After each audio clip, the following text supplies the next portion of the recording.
हो मुर्गन भाई पुष्पा आलाय पुष्पा. बोलो कोण पुष्पा? हे बोलवून.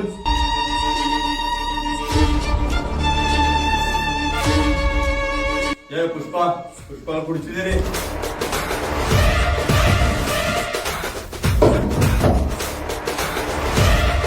बोल पुष्पा, काय काम काढलास? अरे मुर्गन, पुष्पा नाही पुष्पा भाव म्हणायचं मला काय.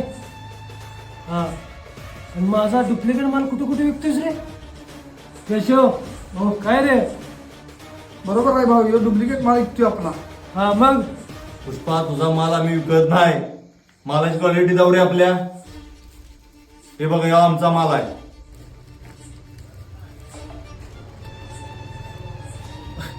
अरे डुप्लिकेट माल आहे रे केशवा. हे मुर्गन, पुष्पा ह्यो माल आमचा कर्नाटकचा फेमस मावा आहे ह्यो. अरे यो डुप्लिकेट मावा खाण्यापेक्षा तासगावचा ओरिजिनल मावा खात जावं रे. ओ केशव, हे बघ ओरिजिनल घे. हे मुर्गन घे. तू काय खाल्लायस काय तू? बेस्ट मावा आहे. आमच्याकडे क्वालिटी मिळत नाही असली. अरे यो तासगावचा ओरिजिनलच मावा आहे. सोलापूर, कोल्हापूर, पंढरपूर, तासगाव, मिरज कुठं पण घे, 20 रुपयालाच विकायचा मुर्गन. हे केशव, अरे सांग त्या मुर्गनला. 20 रुपयाला विकायचा. हा. भाऊ तुम्ही केशव केशव म्हणून उडायला लागला माझ्यावर. होय काय? सॉरी. अरे केशव पण माझ्यावर